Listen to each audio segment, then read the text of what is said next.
Hey guys, welcome back to Chapter Chats. It's just me today, and I'm finally talking about a book that everyone and their grandma has probably read by now. The Seven Husbands of Evelyn Hugo by Taylor Jenkins Reid. Taylor Jenkins Reid. I don't know if I pronounced that right. So I read this a while ago, but it's one of those books that just lingers in your head for months. You might forget plot points, but you never forget Evelyn. So this won't be a full deep dive into every husband of Evelyn Hugo because full disclosure, I don't remember all of them, but I do remember how this book made me feel. So let's get into it. So, how did I hear about the Seven Husbands of Evelyn Hugo? I heard about it from a friend at school who is a big book nerd as well. So, she introduced me to it, told me it's very nice and I should give it a try. So, I did. So, what were your expectations before reading it? I honestly didn't have any expectations, but I just thought at first that it was, a biography or autobiography or something. I thought it was a real, like Evelyn Hugo was a real character. It was a real human. Sorry, I really thought Evelyn Hugo was a real human. I didn't know Evelyn Hugo was a character, so I thought it was going to be boring, to be honest. I didn't have a lot of expectations for it. Thank God my expectations were not fulfilled because it was so much more than I expected, and I'm so happy about it. Evelyn Hugo, she's such a complex character. There were moments I admired her, there were moments I didn't like her at all, and there were moments where I just sat there thinking, wow, you really had to do that, didn't you? So she's bold, unapologetic, calculating, but also deeply emotional and loyal in her own way. And I love that Taylor didn't try to make her perfect, she made her real. So, what was my first impression? What did the title or cover make me curious? Yes, it did. I saw the Seven Husbands of Evelyn Hugo and was curious. Seven husbands? Really? Why? Why would you do that? So I was curious to know her story. I wanted the I'm a boy girl in me wanted to know why she wanted to go for seven husbands, or why did she marry seven husbands. I wanted to know that. So I was also like, it seemed like, as I told you, I thought it was a real person, so I was very very curious to read it. What vibe did I get from the first few chapters? The first few chapters were very slow for me. They weren't that captivating, but I had already put my mind to read the book, so I was going to read the book no matter what. One thing about me, when I make up my mind to read a book, I might hate the book, I might be easing at every chapter, but I will still finish that book. I will finish that book and insult the hell out of that book, and just badmouth the book at every chance I get, but I will still read that book. So the first few chapters were not that intriguing for me, but I still kept on going, I still kept reading. Was Taylor Jenkins Reid's writing easy to follow? Yes, it was. Actually, it wasn't that complicated, to be honest. I didn't get lost at any point in the book. It was, I loved that. It was very nice. I hate getting lost while reading a book. So how did the dual timeline feel? I honestly have no problem with dual timelines. I don't mind it. I actually kind of enjoy it when it's well written, so I didn't have a problem with the dual timeline because it gives us insights of what was going on in the past, what was going on in the present, different people's point of views, etc. etc. So, how did you feel about Evelyn Hugo as a character? I loved Evelyn Hugo. I also hated Evelyn Hugo. She was strong, she was complicated, she was calculated, she was cunning, she was selfish and She was greedy for fame. She was also greedy for love. At the same time, she was very unlikable, but at the same time very very fascinating. I I to be honest, she's such a complex character, and I don't know, she's just very intriguing and fascinating at the same time. So one thing this book did so well was explore the price of fame and what it means to be a woman in control of her own story and her own destiny, especially a queer woman in old Hollywood. It's layered, it's painful, it's raw. Um, it was raw at times, it was very painful at times, but it was also very empowering. To be honest, I didn't focus much on the queer part of Evelyn Hugo. I focused on trying to, learn from her mistakes, actually enjoy the story, see what was going on, and just, it was very empowering. Okay, so let's get into spoilers because I have to talk about Evelyn and Celia.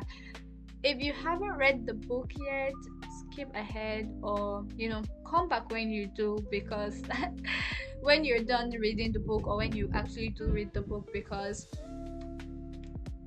you need to hear my opinion, like you need to hear me out. Okay, so their relationship was complicated, it was beautiful, it was heartbreaking, it was frustrating.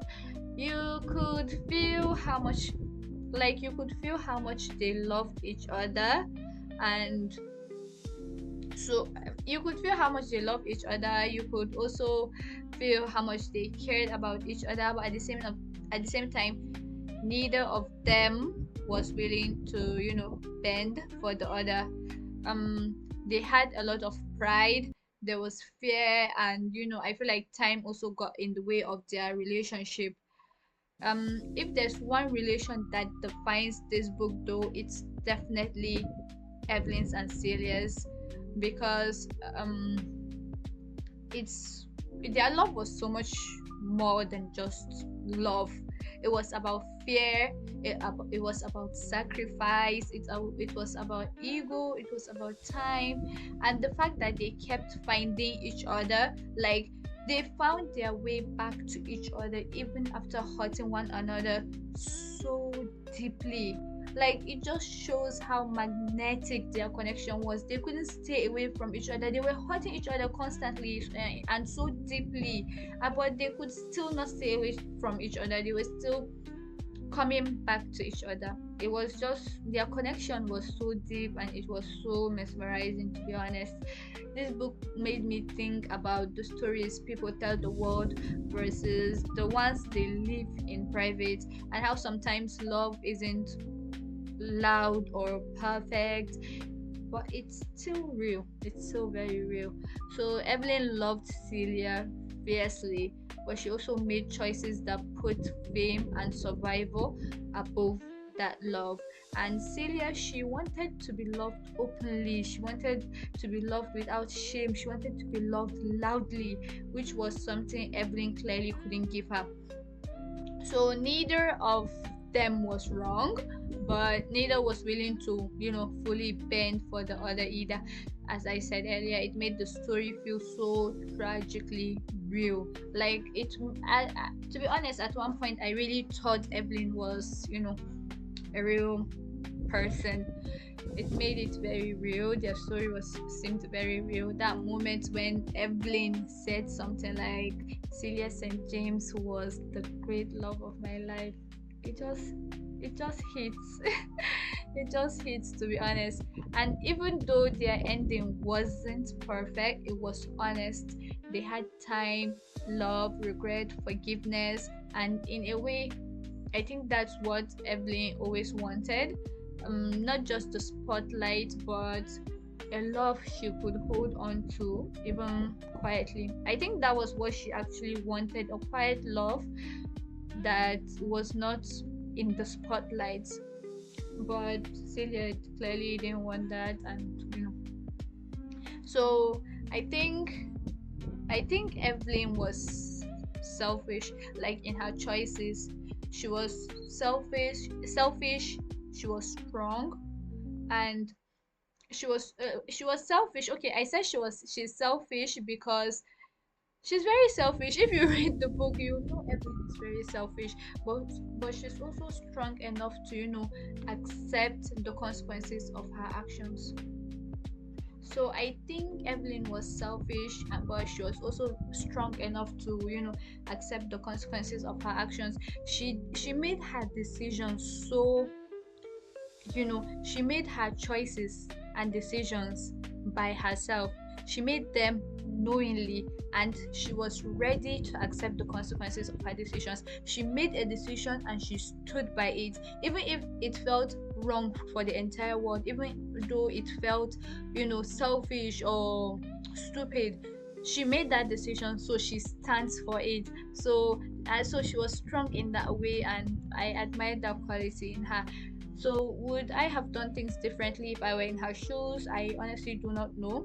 I've thought about this a lot while I was reading the book, and I don't know. Would I have done something different if I was Evelyn Hugo?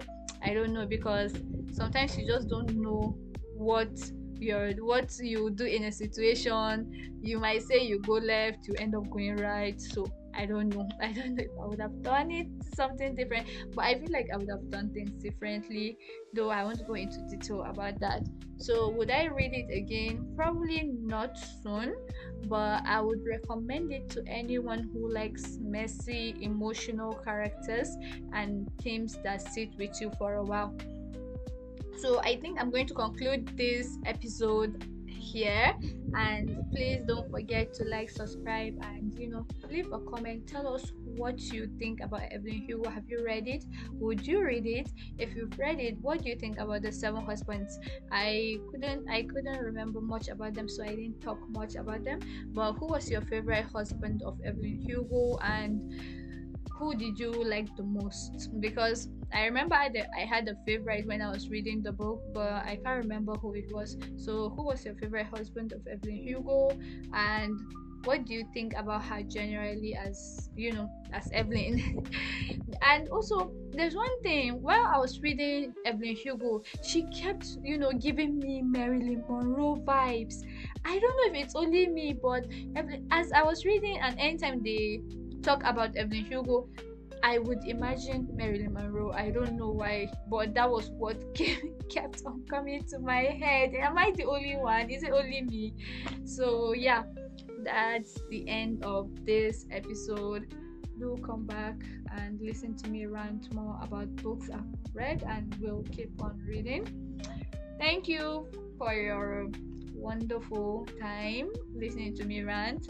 Bye. See you in the next episode of Chapter Chat.